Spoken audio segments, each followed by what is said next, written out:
जय हिंद, वंदे मातरम। दोस्तों, स्वागत है आप सभी का हमारे यूट्यूब चैनल में।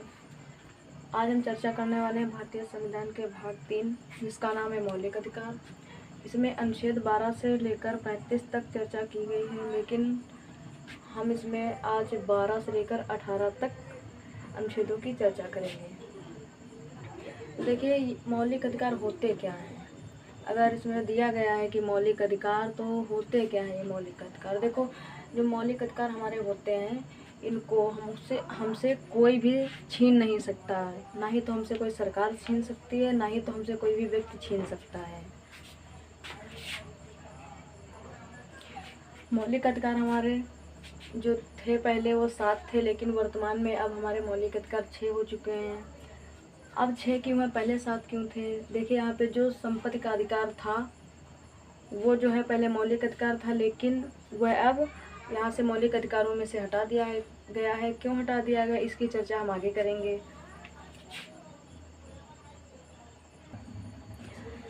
अब देखिए, अनुच्छेद 12, इसमें लिखा गया परिभाषा, यानी ये मूल अधिकारों की परिभाषा देता है। इस अनुच्छेद में कहा गया है कि स्टेट यानी राज्य ऐसा कोई भी कानून नहीं बनाएगी जो हमारे मूल अधिकारों को छीने। यानी भी जो राज्य है वो ऐसा कोई भी कानून नहीं बनाएगा जिससे हमारे मौलिक अधिकार जो हैं प्रभावित हों, हमसे छीने। ऐसा कोई भी कानून नहीं बनाएगा। अब देखिए, आगे देखिए, अनुच्छेद 13 क्या कहता है, अल्पीकरण। यह अनुच्छेद कहता है कि हमारे मौलिक अधिकार छीने जा सकते हैं यदि हम अपने अधिकारों से किसी को नुकसान पहुंचाएं। यानी हमको जो मौलिक अधिकार दिए गए हैं उनका हम गलत इस्तेमाल नहीं कर सकते हैं। ये हमारे अनुच्छेद जो है 13 में लिखा गया है कि यदि हमारे मौलिक अधिकारों से किसी को नुकसान पहुंचता है तो हमारे जो है मौलिक अधिकार वो हमसे छीने जा सकते हैं। यानी जैसे कि हमको स्वतंत्रता का अधिकार है, तो ये जो हमारा मौलिक अधिकार स्वतंत्रता का अधिकार है, तो हम अब जैसे कि हम स्वतंत्र हैं तो मर्जी है जहाँ घूमेंगे, ऐसा नहीं हो सकता है। हम अपने लिमिट में घूमेंगे, हर जगह नहीं घूम सकते हैं। जहाँ हमको पाबंदी है वहाँ हम नहीं जा सकते हैं। अब देखिए, इसी अनुच्छेद को हम थोड़ा और डिटेल से समझते हैं। ये देखिए, हमारा क्या है, संविधान, यानी जो हमारा किताब है संविधान। उसके बाद में ये पहले लिखा है यानी संविधान लागू के पहले, बाद में यानी संविधान लागू होने के बाद में भी मूल अधिकार जो हमारे मूल अधिकार है, ठीक है। फिर इसमें देखो क्या लिखा है, इसमें बताया गया है कि संविधान लागू होने के पहले जो कानून बने थे, यानी इसमें देखो यहाँ पर लिखा है संविधान लागू होने के पहले जो कानून बने थे वह कानून वर्तमान में हमारे मूल अधिकारों के विरुद्ध ना हो। यानी जो हमको मौलिक अधिकार दिए गए हैं, इसके पहले, संविधान लागू होने के पहले कोई भी ऐसा कानून नहीं बनाएंगे जो हमारे वर्तमान में जो है हमारे अधिकारों के विरुद्ध हो, और बाद में भी ऐसा कोई कानून नहीं बनाएंगे जो हमारे मूल अधिकारों को प्रभावित करे। यानी संविधान लागू होने के बाद में भी ऐसा कोई कानून नहीं बनाएंगे जो हमारे मूल अधिकारों को प्रभावित करे। जैसे कि यहाँ समझिए,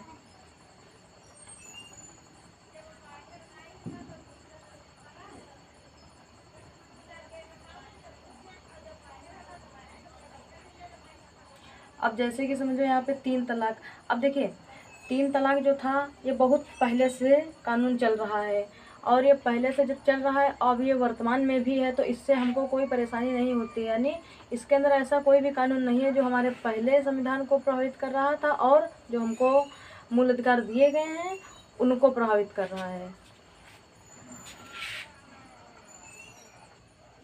अब देखिए, हमारे मौलिक अधिकारों में पहला हमारा कौन सा अधिकार है, वो है समानता का अधिकार। यानी जिसमें इसमें बात की गई है 14 से लेकर 18 अनुच्छेदों की। अब देखिए, हमारे मौलिक अधिकार जो थे वो 12 से लेकर 35 तक हैं, और हम चर्चा आज कर रहे हैं 12 से लेकर 18 तक।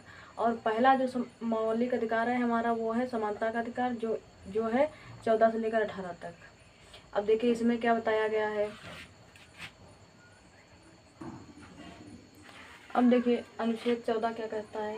इसमें बताया गया है कि कानून के समक्ष समानता, यानी कानून के सामने जो है सब बराबर होंगे। जैसे यूएसए के कानून के अनुसार आप छोटे हों या बड़े, अमीर हों या गरीब, अगर आपने अपराध किया है तो सज़ा बराबर मिलेगी, फिर चाहे आप कोई नेता ही क्यों ना हो।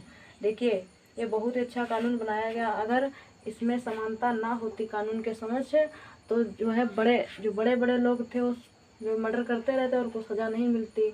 अगर वही मर्डर जो कोई गरीब कर देता तो उसको सज़ा मिलती। तो ये कानून बनाकर हमारे बाबा साहब जी ने बहुत ही अच्छा किया है कि चाहे कोई बड़ा हो या छोटा हो, सज़ा सबको बराबर मिलेगी।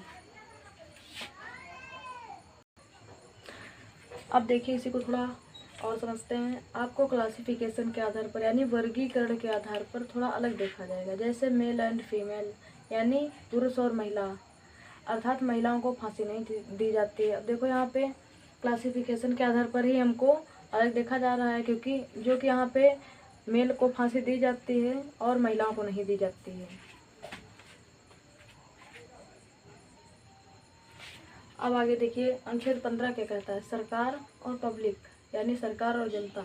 देखिए इसमें कहा गया है कि केंद्र सरकार या राज्य सरकार अथवा कोई अन्य व्यक्ति हमसे 5 प्रकार से भेदभाव नहीं कर सकता है। देखिए यहाँ पे धर्म के अनुसार यानी हम किसी भी धर्म के हों हमसे कोई भी भेदभाव नहीं कर सकता है। फिर जाति के आधार पर हम किसी भी जाति के हों वो हमसे जाति के आधार पर भेदभाव नहीं कर सकता है। वंश के आधार पर हम किसी भी वंश के हों। फिर लिंग के आधार पर हम चाहे लड़का हो या लड़की हो हमसे लिंग के आधार पर भी कोई भेदभाव नहीं कर सकता है। फिर जन्म स्थान, हमारा जन्म कहीं पर भी हुआ हो उसके अनुसार हमसे कोई भी भेदभाव नहीं कर सकता है। अब देखिए अनुच्छेद 16 में क्या लिखा गया है, लोक नियोजन की समानता यानी नौकरी की समानता। देखो इसमें कहा गया है कि हमें नौकरी इत्यादि में समानता है और जात, लिंग और स्थान के आधार पर आरक्षण मिलेगा। यानी हम किसी भी धर्म के हों या किसी भी जाति के हों या फिर किसी भी लिंग के हों या फिर कहीं के भी हों, हमको जो है नौकरी करने से कोई नहीं रोक सकता है। नौकरी में हमको समानता मिलती है, लेकिन इसमें जाति, लिंग और स्थान के आधार पर थोड़ा आरक्षण मिलता है।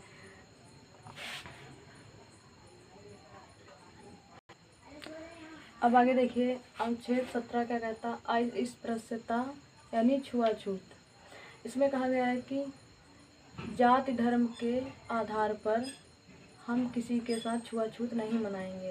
यानी कोई किसी भी कास्ट का क्यों ना हो हम उसके साथ छुआछूत का भेदभाव नहीं कर सकते हैं। अब देखिए हमारे जो बाबा साहब जी थे उन्होंने कानून जो बनाया बहुत ही अच्छा किया। हम उनके नमन करते हैं उनको जिन्होंने कानून बनाया है, बाबा साहब जी ने। अब देखिए अनुच्छेद 18 में क्या लिखा गया है, उपाधियों का अंत। यदि हम किसी विदेश से कोई भी उपाधि लेते हैं तो उसका उपयोग हम सरनेम के साथ नहीं कर सकते हैं।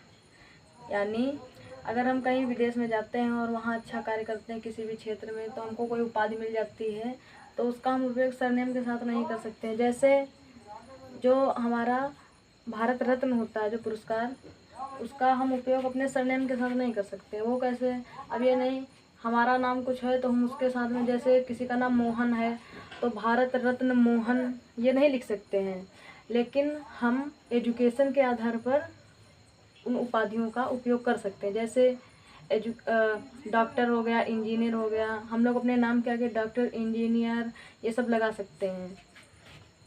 तो आई होप आप सभी को ये वीडियो अच्छी लगी होगी। अगर अच्छी लगी हो तो इसे ज़्यादा से ज़्यादा शेयर करें और हमारे चैनल को सब्सक्राइब करें।